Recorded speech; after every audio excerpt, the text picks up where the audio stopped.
सभी का स्वागत है और मैं हूँ आपके साथ भारती लोधी। आइए बढ़ते हैं खबरों की ओर। बाबा साहब डॉक्टर अंबेडकर की प्रतिमा स्थापित करने को लेकर विवाद गहरा हो गया है। बाबा साहब की प्रतिमा की स्थापना को लेकर जिला अदालत में याचिका दायर की गई है, जिसमें यह कहा गया है कि कार्य बिना अनुमति के किया गया है। याचिका में कहा गया है कि बाबा साहब की प्रतिमा की स्थापना का विरोध किया जा रहा है, जबकि बाबा साहब का नाम संविधान, स्वतंत्रता, समानता और न्याय का प्रतीक है। याचिकाकर्ता का मानना है कि इस तरह की गतिविधि से सामाजिक सौहार्द बिगड़ सकता है।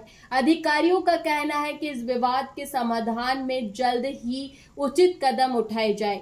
उच्च न्यायालय ने इस मामले में नोटिस जारी कर संबंधित पक्षों से जवाब मांगा है। बड़ा सवाल यह है कि क्या यह विवाद शांतिपूर्ण तरीके से सुलझ पाएगा या फिर यह मामला और भी बखेड़ा बन जाएगा। फिलहाल कोर्ट के फैसले का इंतजार है। और क्या है खास इस खबर में, आइए जानते हैं। सभी पत्रकार बंधुओं का समाजवादी पार्टी प्रदेश कार्यालय में हार्दिक स्वागत। विषय को लेके यहाँ उपस्थित हुए हैं।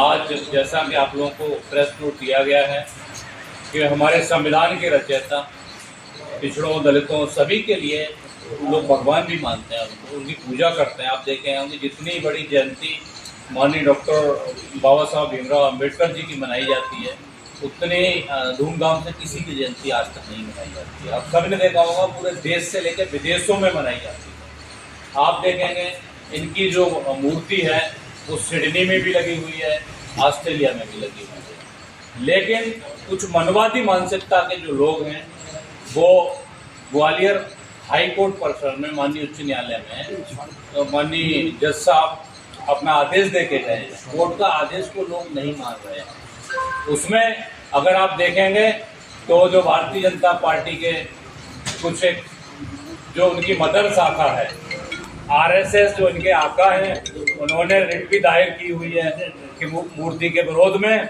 तो समाजवादी पार्टी इसकी घोर निंदा करती है और समाजवादी पार्टी मध्य प्रदेश ने राष्ट्रीय अध्यक्ष जी से चर्चा करके निर्णय लिया है कि समाजवादी पार्टी इसके लिए आंदोलन करेगी। ग्वालियर में 9 जून को मूर्ति वहीं लगेगी और ये लोग अगर शांति से लगाते हैं तो बहुत अच्छी बात है, नहीं आंदोलन के द्वारा मूर्ति भले ही इनके आका उसमें शामिल हैं, विरोध कर रहे हैं, लेकिन लगानी पड़ेगी। भारतीय जनता पार्टी की आप चाल देखेंगे कि जब कोर्ट का आदेश है तो भारतीय जनता पार्टी की सरकार यहाँ भी और केंद्र में भी है।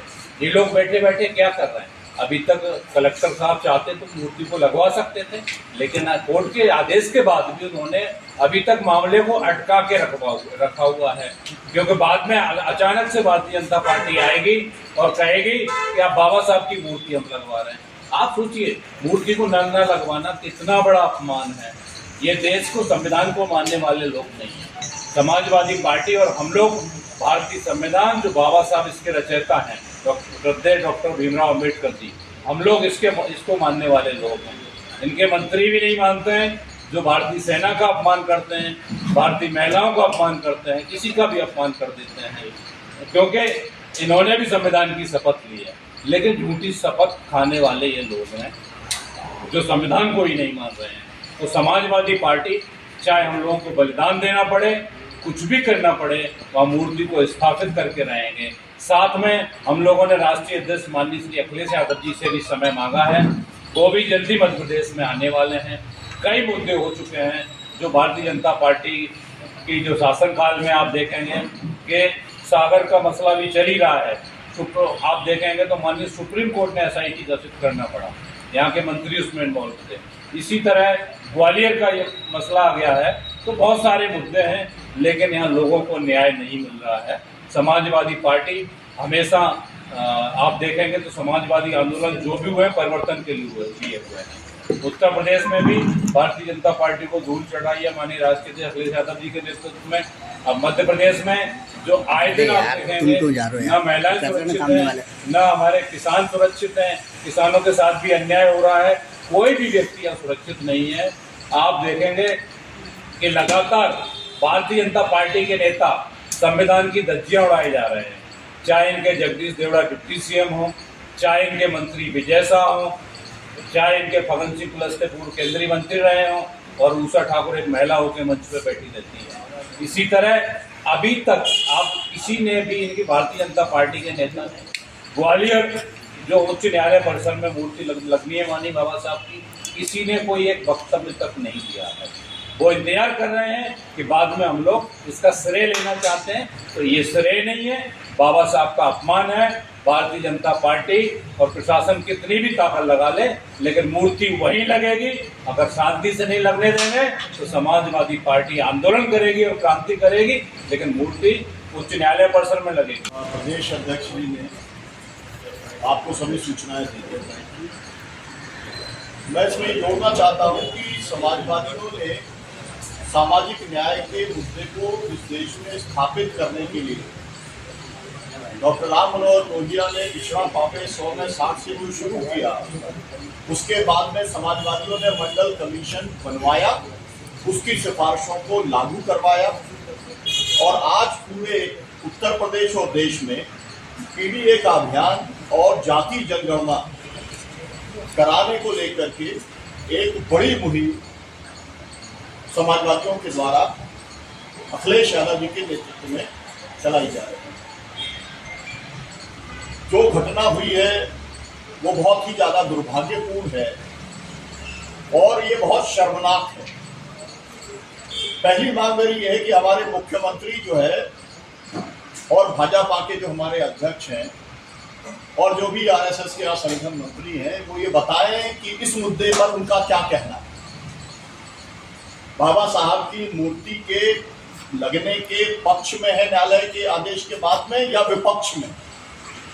क्योंकि हमने सब में देखा है, मंडल कमीशन का इन्होंने विरोध किया था, जाति जनगणना का इन्होंने विरोध किया था, पीडीए का ये विरोध करने का काम कर रहे हैं। तो इसीलिए मेरी इस प्रेस कॉन्फ्रेंस के माध्यम से मांग है कि वो अपनी स्थिति को स्पष्ट करने का काम वो करें। दूसरी मांग ये है कि रामजी लाल सुमन जी के ऊपर लगातार हमले हो रहे हैं और इसलिए उनकी सुरक्षा सुनिश्चित करने की जिम्मेदारी प्रदेश के मुख्यमंत्री मोहन यादव जी की है, क्योंकि हमारे को लोकल एसपी कलेक्टर के ऊपर भरोसा नहीं है कि वो जिस तरीके से आगरा में हो गया या जिस तरीके से मथुरा जहां जहां पर वो जा रहे हैं, जिस तरीके की घटनाएं हो रही हैं, उससे लगता है कि भाजपा पूरे तरीके से मन बना चुकी है कि जो इस देश के अंदर दलितों की एक बहुत बड़ी आवाज है संसद के अंदर और सड़कों के ऊपर, वो उसको कुचलना चाहते हैं। इसीलिए हमारी ये अपील है कि उनकी सुरक्षा का पुख्ता इंतजाम किया जाए। और एक और बात को स्पष्ट करना चाहता हूं, हम किसी से टकराने के लिए, लड़ने के लिए नहीं जा रहे हैं। समाजवादियों ने बराबर कहा है कि हम छेड़ेंगे भी नहीं और छोड़ेंगे भी। मतलब ये है कि हमारी तरफ से कोई प्रोवोकेशन नहीं है। हमारा केवल इतना कहना है कि बाबा साहब का इस तरीके का अपमान नहीं होना चाहिए। और मैं ये कहना चाहता हूँ, ये भी चेतावनी देना चाहता हूँ मध्य प्रदेश की सरकार को कि आप अगर इस फिलहाल के लिए इस खास खबर में इतना ही। देश विदेश की तमाम बड़ी खबरों को जानने के लिए देखते रहें हेडलाइन 24 न्यूज। नमस्कार।